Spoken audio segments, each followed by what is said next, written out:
Good evening, and welcome to Story Hour. I'm tonight's host, Laura Blackwell. My co-host, the marvelous Daniel Marcus, started Story Hour over 4 years ago to help people stay connected by telling each other stories around this virtual campfire.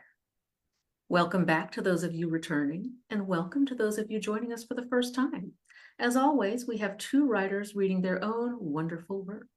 Tonight's readers are Michael J. DeLuca and Rachael K. Jones. If you're here on Zoom, feel free to chime in on the text chat if you like. If you're joining us on Facebook, also feel free to chime in on the text chat, but please don't get mad if no one answers right away. Our first reader tonight is Michael J. DeLuca. Michael J. DeLuca is the publisher of Reckoning, a journal of creative writing on environmental justice. He also runs the indie ebook site Weightless Books. His debut novel, The Jaguar Mask, which he'll show us a cover of soon, I hope, comes out from Stelliform Press in August. His novella, Night Roll, was a finalist for the Crawford Award in 2020, and his short fiction has been appearing since 2005 in places such as Beneath Ceaseless Skies, Apex, Mythic Delirium, Fusion Fragment, and Three-Lobed Burning Eye. He lives in suburbified post-industrial woodlands north of Detroit with partner, kid, cats, and microbes. Michael, welcome back. Thank you very much. I have the delightful experience of having the power gone off in the basement I'm sitting in, so I may have trouble showing you the internet's still working. Oh, you can see my book. It actually looks really good with this kind of light. The exciting thing we've all been sort of exclaiming about here is that my publisher, Stelliform Press, has figured out how to make the text and this border matte while the rest is reflective, so it has that very nice, appealing, I've never seen that before in a book design, and I love it. I hope you all think it's cool too. Shall I go ahead and read? Please do. Okay, this is a piece that is forthcoming in Kaleidotrope, not sure when. It's called Grace in Orangeland, and it is a surreal secondary world fantasy, which I hope you enjoy. Here I go. Grace in Orangeland. In the yellow country, where we once were young, summer isn't over yet. The fields still yield late corn, the chickens lay, vines bow their trellises with fruit. But life is cut short nonetheless. Night thieves steal eggs. Guns lean against doorframes. Green tomatoes ripen inadequately in baskets the rusting sunbeams have to seek.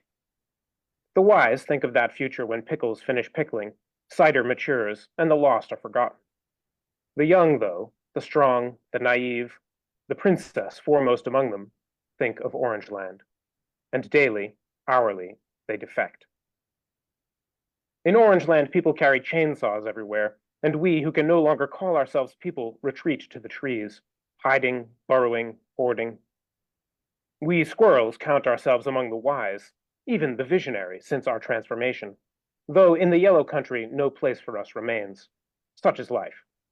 One can see a long way from the trees, at least until they're toppled. Princess Grace of the yellow country has youth on her side and against her.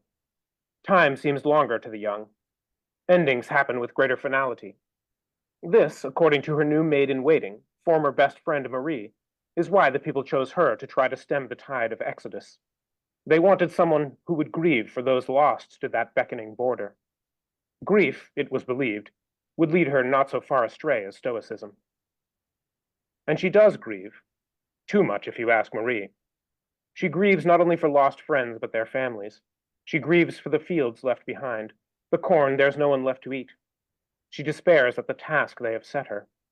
She isn't worthy of their trust. Don't think on it too much, warns dark-haired Marie, lest you learn to resent them. Do you resent them? Asks the princess. Oui. She is their princess, she thinks. She can change things. She declares a holiday from harvesting. Let's have summer again, just for a day. A next best thing, she thinks, to banning thoughts of Orangeland altogether. Grace rides between farmholds, quaffing cider with those sun-grizzled whose gazes linger west. The taste, effervescent rot, fruit skin and dryness. The tradition, she is taught, is to swallow a whole thin glassful in one go, then toss the leaves into the brittle, trampled grass.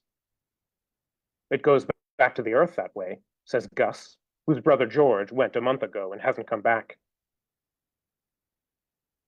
No one comes back, says Marie. Next year, says Gus, we won't have any. My brother made the cider. Princess Grace throws her leaves in the grass. Her horses trample them. Was it the same when you were young? She asks the old couple who drive the carriage. Whenever Carlo nods at the reins, Vive wakes like a shot. A bad rhythm for connubial harmony, admits Vive, but they've made it work somehow. It was, Your Majesty. It's always the same this time of year. But you resisted. You stayed. Vive frowns. We had each other? Tell that to Gus, says Marie. The princess, at ease with her power, though not what it's meant to achieve, makes a curtailing gesture. In the carriage, against a backdrop of yellow leaves somersaulting westward, Grace and Marie whisper heatedly. You're not helping, says Grace. You're not wrong, you're not, but you're letting it get to you. Isn't that what you've been warning me not to do? I'm trying. We can't all be princess, you know. What's that supposed to mean? You want to be princess instead? Marie tosses her shadowy curls. I didn't say that. I didn't ask for this. I know. Then why are you being so mean? I hate to say it, princess, but you're not helping either. You're not keeping anyone from leaving. You're making it worse. They put their faith in you, and what do? You pretend you can stop time. You make them drink the cider they've been saving for the hardest moments. This isn't the hardest, not even close. If you thought so, you were wrong. Apples and noble rot queased the princess's gut. She did think so. What could be harder? My mother went. In the fall, 1 year when I was little. Did you know that? No, I mean, I assumed. I believed them at first. When they elected you, I thought you could change things, change the way people think. Even though I knew you weren't who everybody made you out to be. As a girl, you were so exuberant with your pageants, your little songs. You made people happy. You made them forget. Nobody stays a kid forever. But I didn't care you got to be princess. I just wanted to help. So help, says Grace. Marie throws aside the blanket that warmed their skirted legs and tumbles from the carriage. Don't you get it? You can't help anyone. Not here. Beyond the rolling fields and orchards bordering the west road runs the green and golden brook that marks the end, falling over rocks too sharp-edged to have lain there long. Beyond that await orange woods, brown carpeted, cathedral vaulted. Her skirt hems in her hands, Marie wades first through water, then leaves. In the front of the carriage, Vive sleeps like a rag doll. Carlo draws gently back on the reins. The horses nod in their blinders. The light tarnishes. It isn't not thinking, Carlo supposes, considering a question asked hours ago. So much as what you think of. Marie isn't the first friend Grace has lost to the West, or the 100th, but this loss hurts worse than the rest. She relied on Marie. She's right, the princess realizes. Whatever answers there are to be found won't be found here, but in Orangeland. Maybe when they left they didn't know why, but they must know now. Take me home. Princess Grace packs alone, so no one will worry or know what she plans. She girds herself with her tokens of state, sword, and circlet. No one has ever come back. She knows just because no one's been princess before doesn't mean she'll be the first to return. But they all put their faith in her. She has to do something. She takes a horse, but turns it loose before the last field. At Gus's house, she minds the rifle by the door and leaves the chicken coop alone, but steals one more bottle of cider. This one, she swears, I'll save until it's really time. The sharp stones beneath the border brook slip with moss. Help, the water murmurs over and over. The sun goes dark in the leaves of the orange forest as the princess pulls herself damp onto the bank. Shrill voices, ours, accuse from the branches.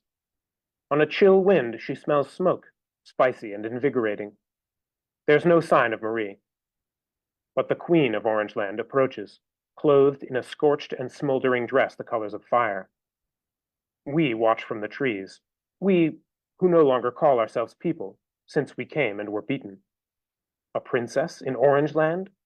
We huddle and whisper, worrying after our hordes. Worry is endemic here, but paranoiacs can't be wrong all the time. We've been expecting you, says the queen. Not the royal we, nor quite the plural, but the prescient. We, the squirrels of Orangeland, were expecting her, though until this moment we didn't know it. Orangeland's queen has been long at her task. Her vision at times outdoes even our own. I've come to bring my subject home, says the princess. Every one of them. Their loved ones miss them. Without them, my country isn't the same. No one's is, the queen agrees with sympathy. But I'm afraid they're not your subjects anymore. No one goes back unless they go the long way. For another thing, you're not their princess. You crossed the brook, didn't you? Your former countrymen, those who remain, I mean, must name another in your place if they want one. There are no princesses in Orangeland.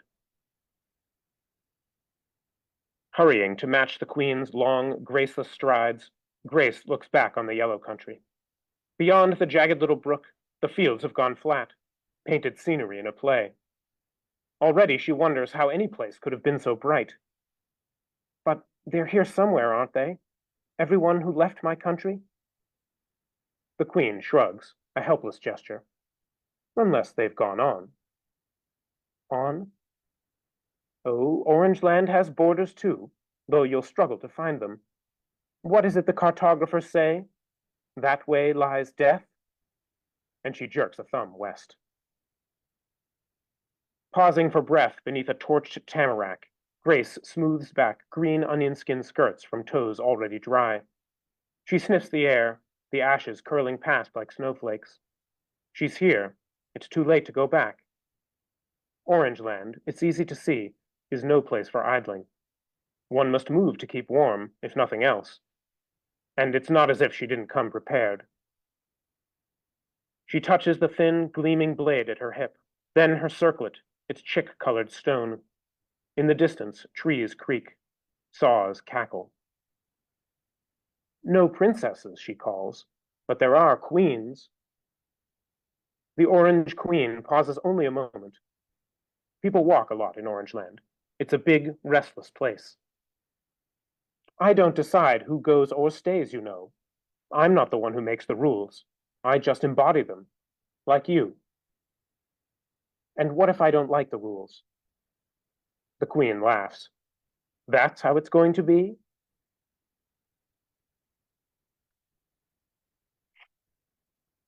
War comes to Orangeland. A civil war. It had to happen sometime. We have all been defectors. Someday we must all be again. War means that day will come sooner for some. Not us, though. We have our hoards of food, our safe hiding places. Let the storms pass. Let winter come. Grace culls her armies from the roadsides, from around campfires, from caves. She walks the roads from camp to camp, proselytizing. Build. Don't just let it be destroyed. Put down your burdens. All those skills you took away from the yellow country, use them. With all these trees, we could have homes, not just burn piles. From dry corn and these cold streams, we'll make ale. Song doesn't need summer. Love doesn't need warmth, though it helps. They call her the Green Queen. Friends she thought lost flock to her banner. She finds Gus's brother George, her Aunt Luelle, her friends Matthias and Donnie, and more she never met who love her nonetheless. Not Marie, though, who she wanted most. Her cause is doomed right from the start, but they'll have to learn the hard way. No shortcuts in Orangeland. Why did you leave? She asks George one night around the omnipresent fire. Even exhausted irregulars can't shake Orangeland's walking blues. While Matthias plucks banjo and Donnie shakes a jar of seeds, they dance. I couldn't sit idle anymore, says George. Anything I could think to do was wrong except leave. At least here it's already happened. At least there's something to do instead of wait. George made the bottle of cider in her pocket, but she doesn't tell him that. I guess it was the same with me. This country was made for war, with its stump-scattered valleys, its deadwood-choked swamps.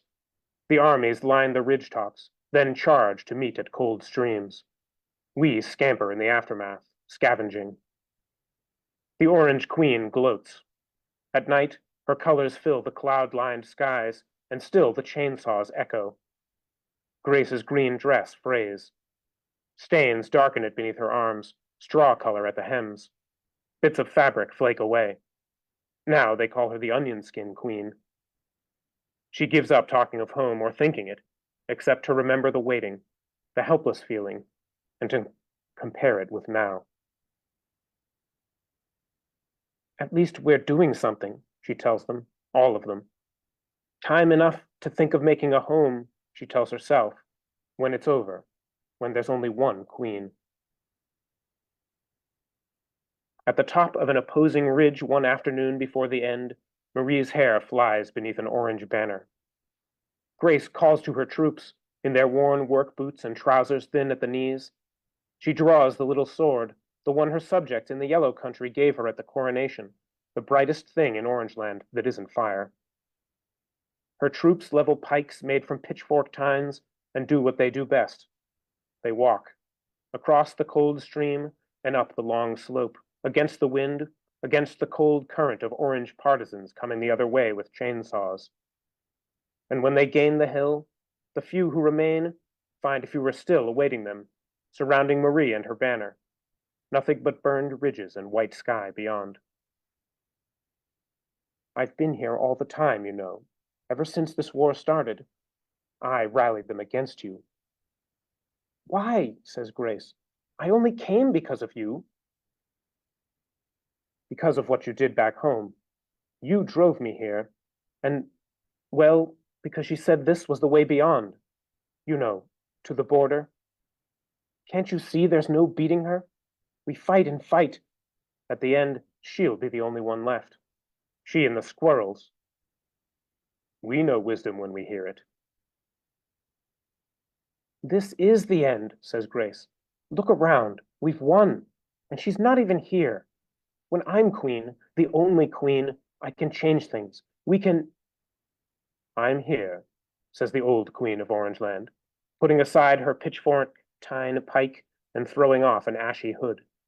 She turns, draws her hair to one side. Her grand dress, a smoldering thing, has leather laces at the back, corset strings. Go ahead, I'm ready. I'll take Marie and we'll go on.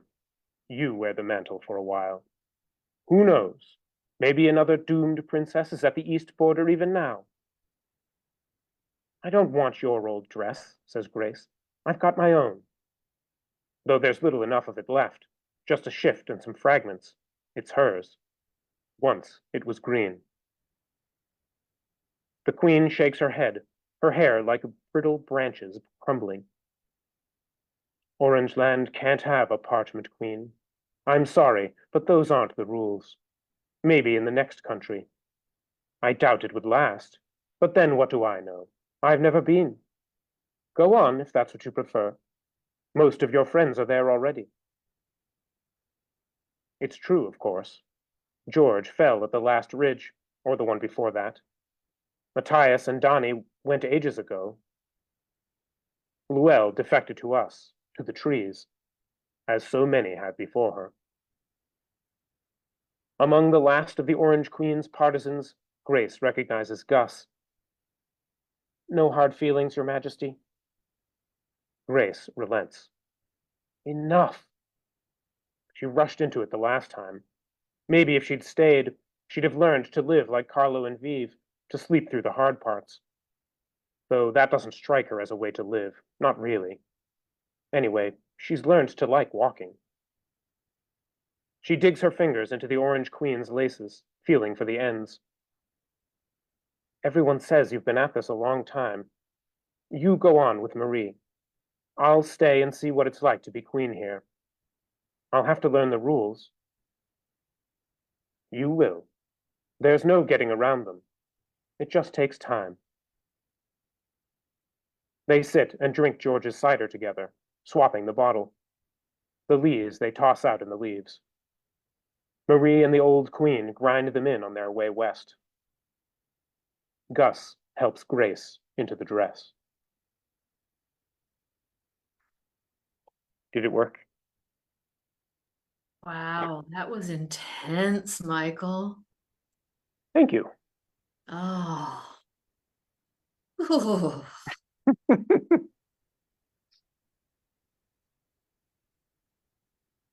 Oh, still got a shiver. Well, we like to take a moment here at Story Hour between the two writers to just let the first story settle in. Take a deep breath. Prepare yourself for the next story.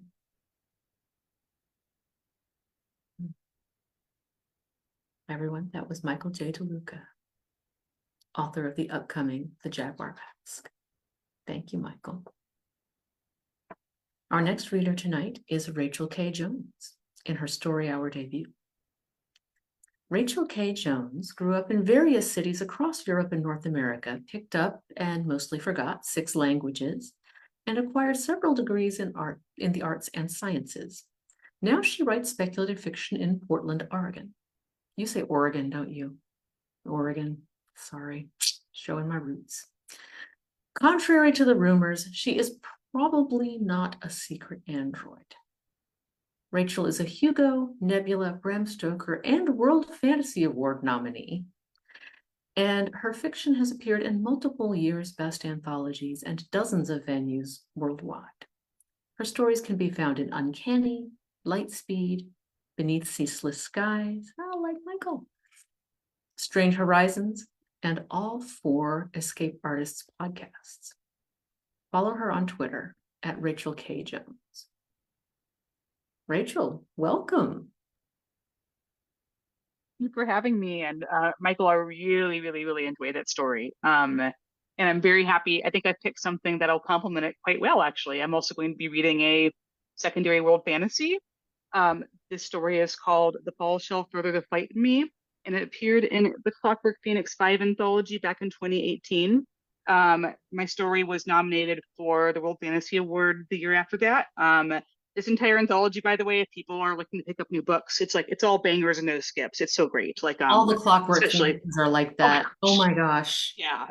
Yeah. So so this story is your kind of thing, or even honestly, Michael's story is a very similar vibe where they're all like ethereal and beautiful and really thinky, and so definitely pick up some more of this good stuff for yourself. So I'm going to read you The Fall Shall Further the Fight in Me.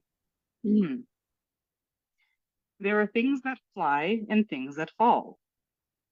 You must remember this distinction because they are not the same. Devils are flying things that learn to fall.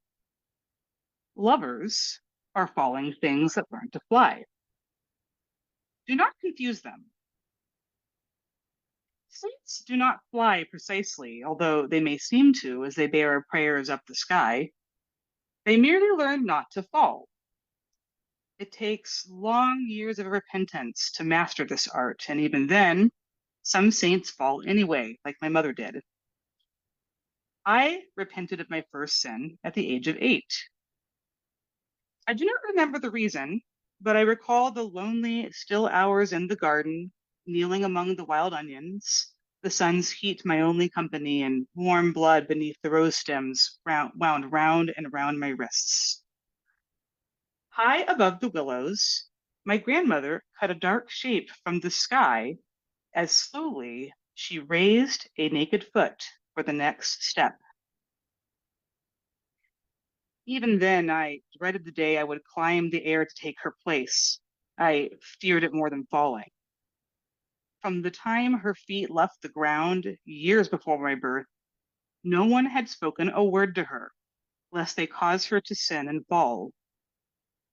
I couldn't fathom a life spent with only the darting chimney swifts for company and seeds for food. I prayed I might be spared, but there was no saint to carry the prayer upwards, save for me, and my time of ascent drew near. If I did not go, who would walk to heaven to ask for rain?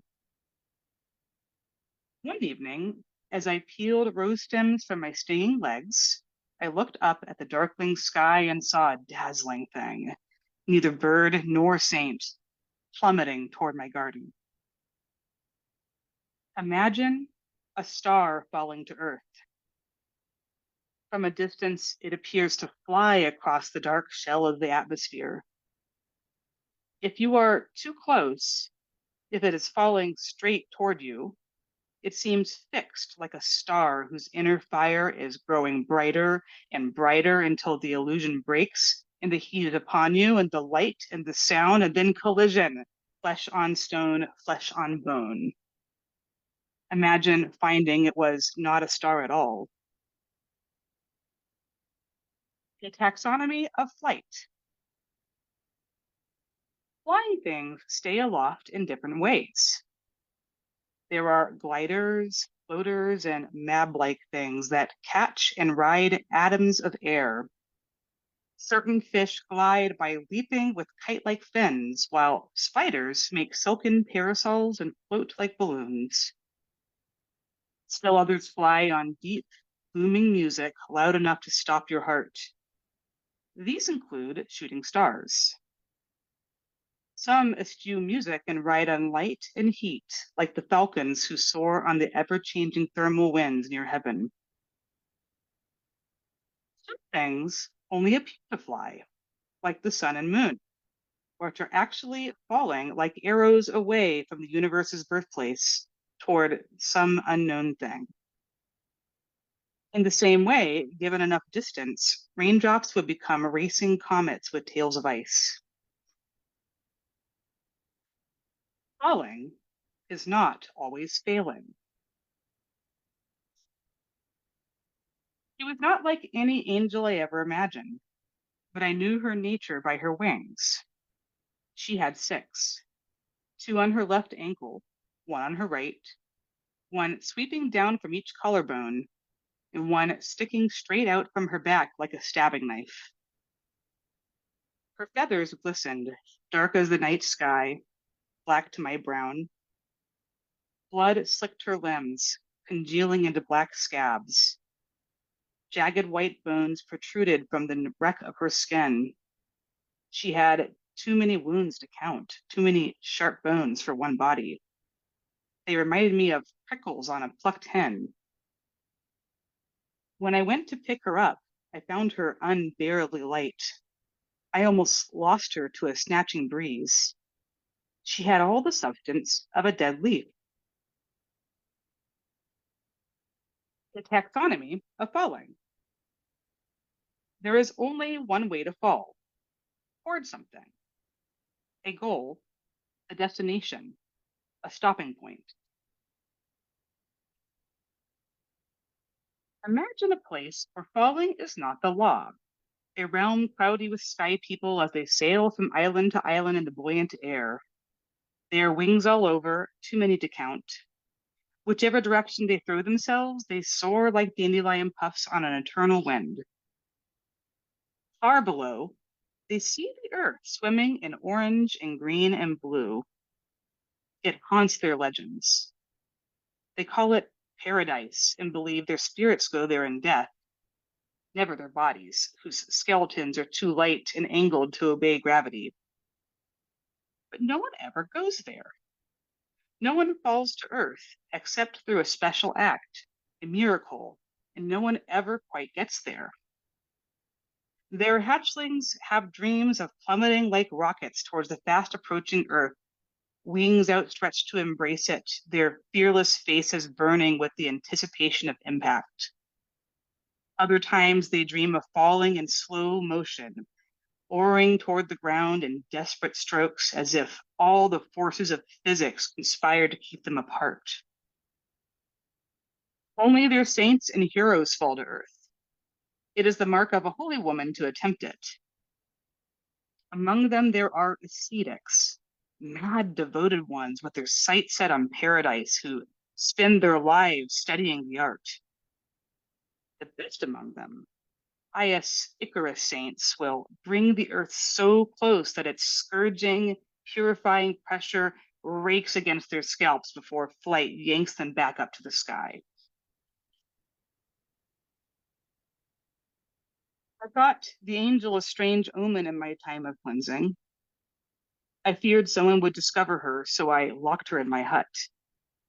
No one disturbs a holy woman purifying herself for the ascent, but once a week my mother would bring me seed cakes and roses and a little news from the greater world. I intercepted her when she limped up the path on her crooked cane, and I heard the news she brought. The drought had grown worse, spread to the lake country where the wheat fields wilted from thirst. The clouds roiled and flickered but did not weep. The people prayed for rain from heaven, but someone must take those prayers upwards. Me. After my mother left, I salved the angel's wounds with a paste of crushed rose petals. What is your message? I asked, because angels always bring messages. What they exist for. Perhaps I needn't make the ascent or carry prayers on sinless feet up the darkling sky. But she did not wake for 2 days and nights. On the morning of the third day, she opened her eyes. Ananda, she said in a voice like birdsong. How did she know my name? I am here, I told her. She sat up, shedding all the bedclothes except a sheet. She gawked at the laundry line strung between the rafters. She dug her toes into the dirt floor. A large pink snail on the windowsill made her laugh outright, a sound I hadn't heard since my first repentance. Winged things stirred in my heart and fluttered inside my throat, and I laughed too. Then the angel marveled at me. She traced the tiny muscles that joined my neck to my collarbone, pausing in the hollow that held my drumming pulse before continuing along my shoulder.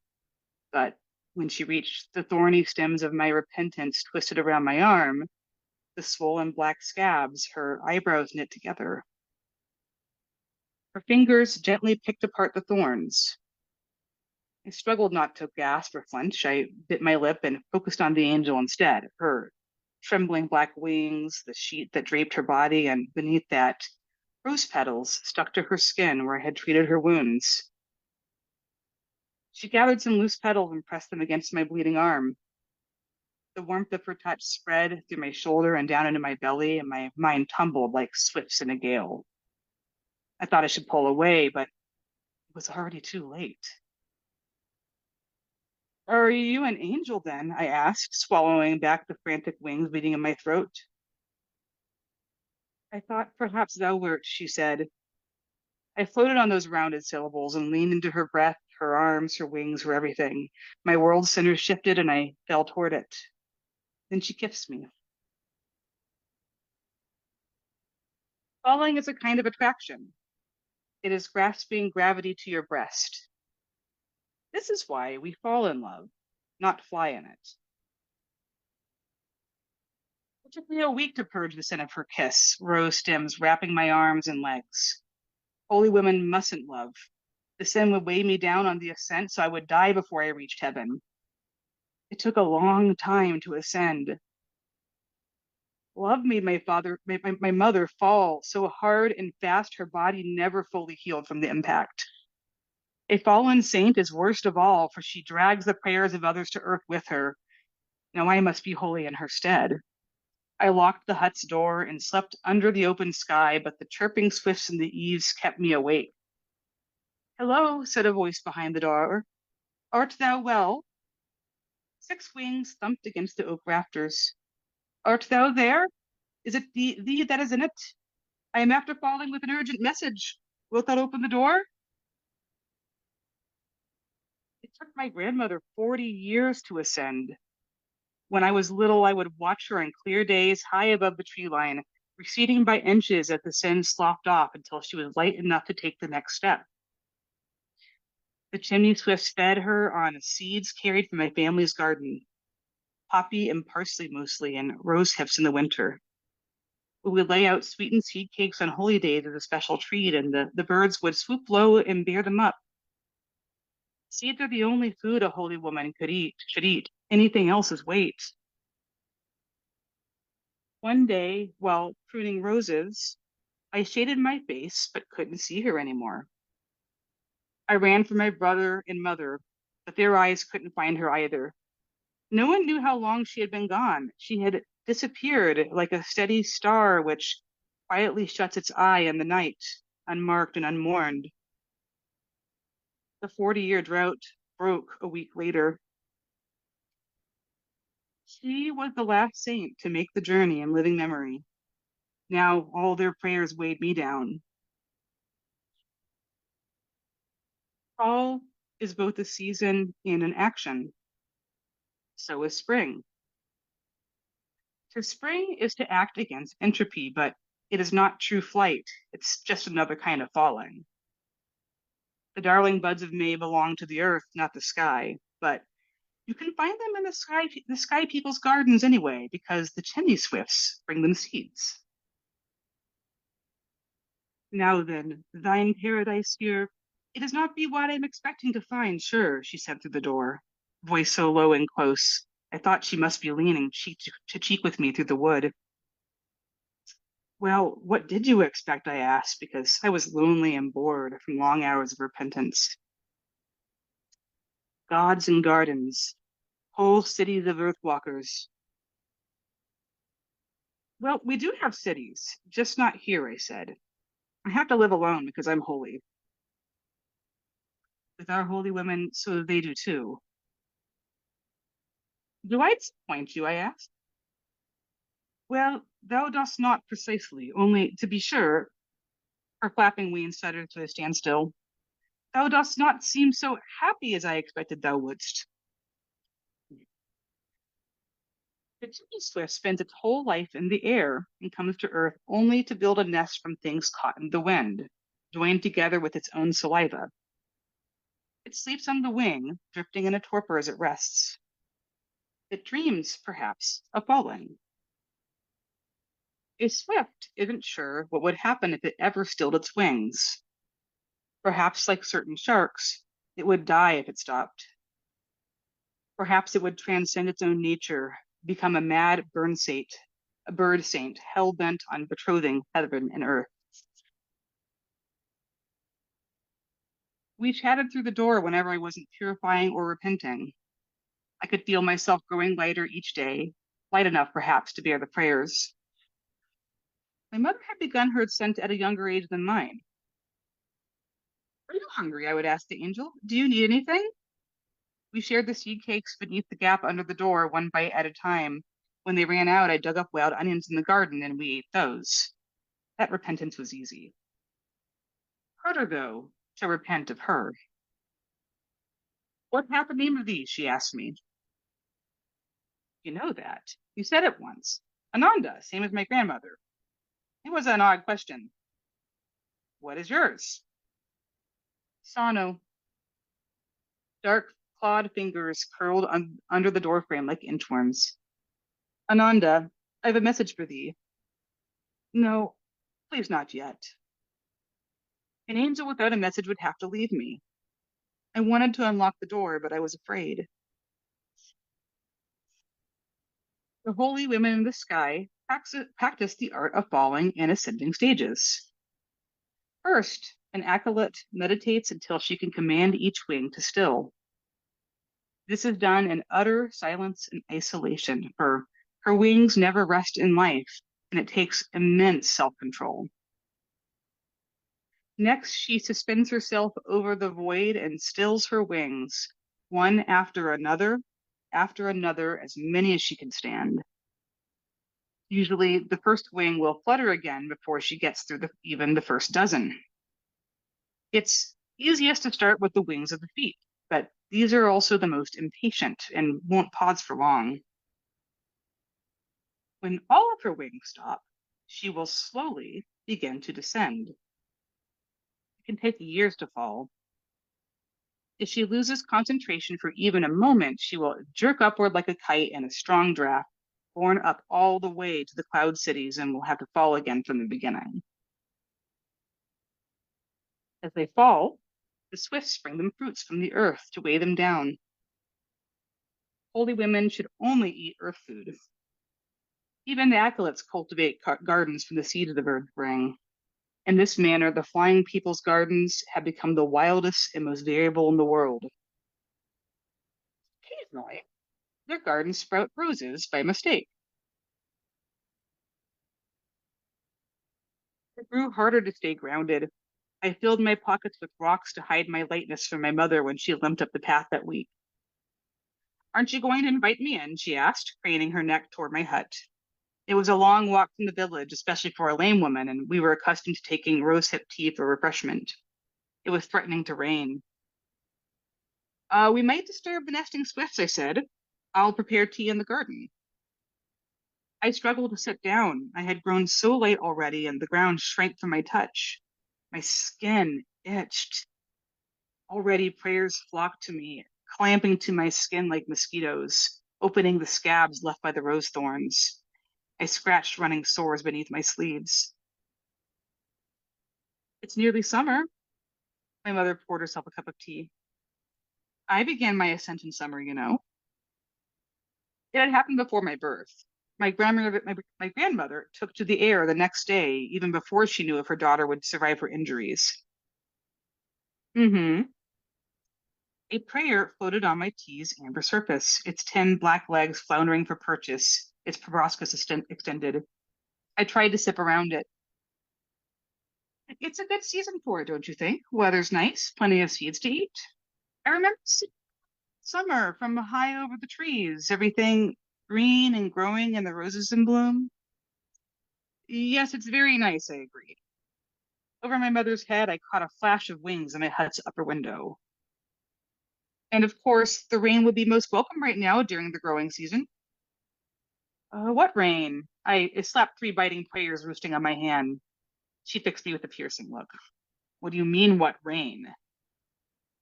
"Right, I'm sorry. I forgot," I admitted. My hand trembled and the tea splashed from my cup.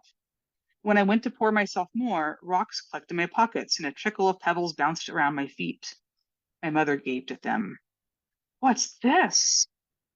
She grabbed my arm and more stones filled, and without their weight, my feet left the ground instantly like terrified sparrows. "You installing? How long have you been ready?" "You don't understand." I tried to pull away, but how did one gain traction treading on air? Her fingers dug like claws into my wrist. Oh, daughter. "Oh, you mustn't do this. Have you learned nothing from me?" The prayers buzzed and nipped at my face. My feet dug into air. She was only one lame old woman, and somehow I yanked away, stumbled several steps higher. I floated level with the high windows. Inside, wings fluttered in the rafters. I pounded on the glass. "Sano!" "Ananda!" she yelled back, voice muffled through the glass. "Who are you hiding in there?" my mother demanded. She tried the door, but it was locked. Sana's flapping grew more frantic. I skipped across air over the hut, but did not know how to descend. I had so little sin left. Every step carried me a little higher. I knelt over the roof and dipped a hand downward until my fingertips just brushed the straw. The prayers swarmed in my eyes, and I swatted at them, casting for something to weigh me down, anything to bring me near her. A chimney swift hovered near my shoulder, its tiny vestigial talons almost invisible against its underside. Down in my empty pocket, I fished out a little brass key, the one that unlocked the door. "Down you go now, down the chimney, little swift." Thunder rolled, but it did not rain. There is another way the holy woman of the sky can learn to fall. It is not artful. It is not celebrated or even condoned, but it is very, very swift. If a woman wants to reach the ground in a hurry, meditation will not do. but there is no faster way to still one's wings than to tear them off, as many as you can reach. One's errand would have to be very urgent to attempt such a thing. She had changed during her time in the hut.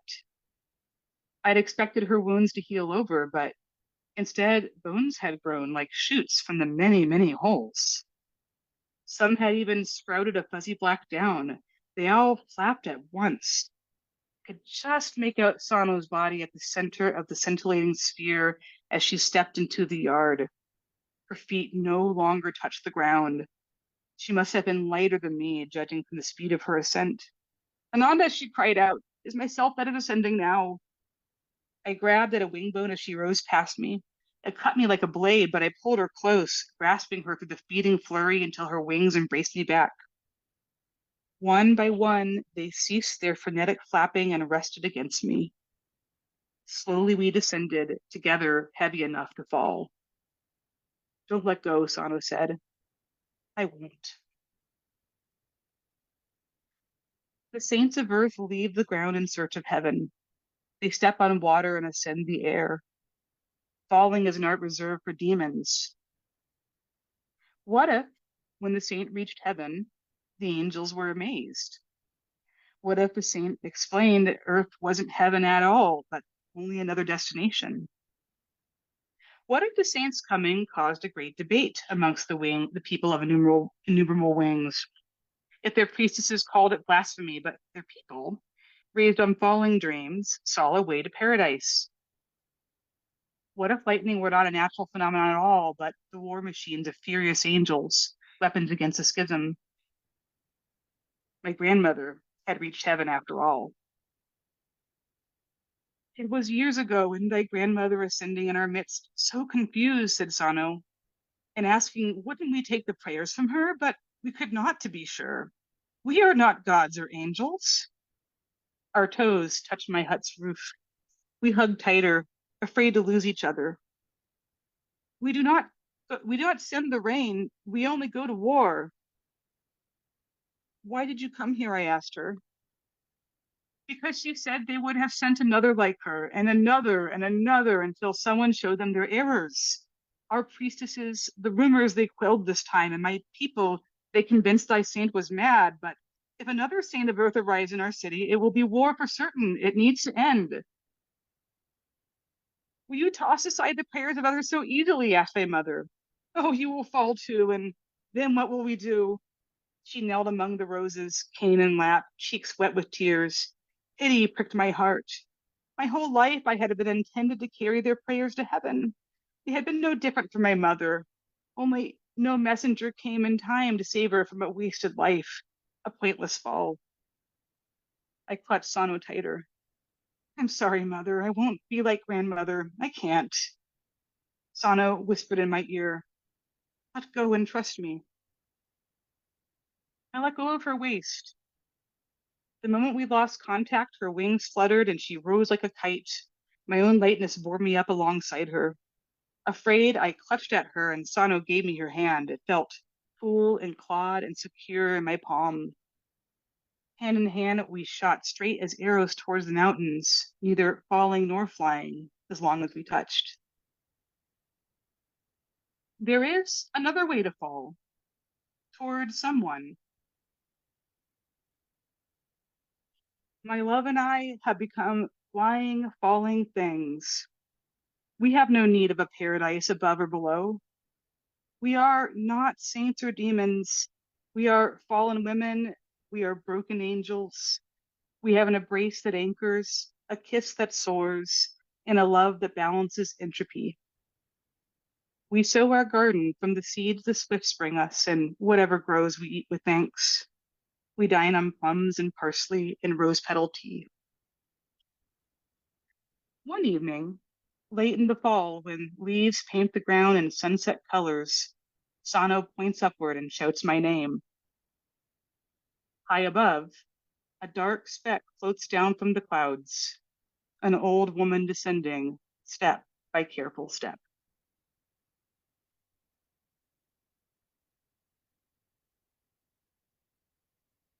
Lovely. Wow.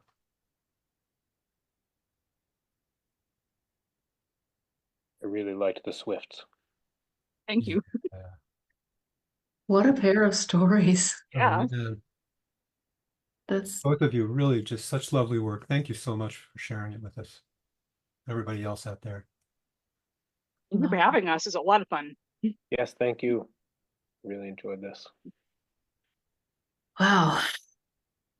I'm so glad that this is recorded and I can watch it again, Yeah. maybe a few times. Um, yes, speaking of such things, Daniel and I will be back next week. Our readers next week will be Douglas Gwillim and KP Kulski.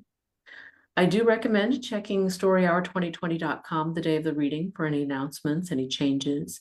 It's also a good place to learn about upcoming authors and to link on through and watch any programs you may have missed on the Story Hour page at Facebook, or Before just we, watch this one over and over again. which I'm going to do certainly. Before we sign off for the night, I would like to ask everybody's indulgence for a brief announcement. Laura and I are trying to stay out of the way. Story Hour is really about the listeners and, of course, our wonderful authors. But we are writers, and every now and then we do have announcements. And we certainly have one now that I would like to share. Our own Laura Blackwell has won the 2023 Shirley Jackson Award for short fiction for the first Mrs. Edward Rochester Would Like a Word.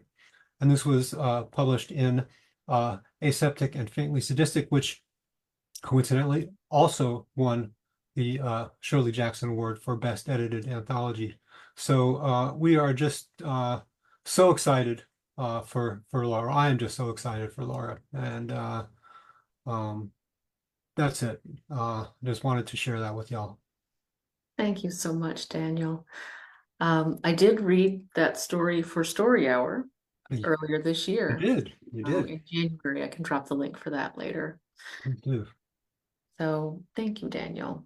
And Michael, Rachel, thank you so much for those superb stories. That was really magical. Daniel, thank you for starting Story Hour in the first place so we could all be here.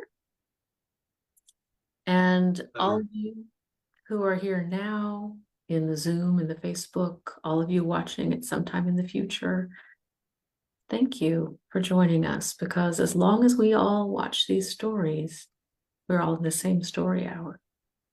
Good night.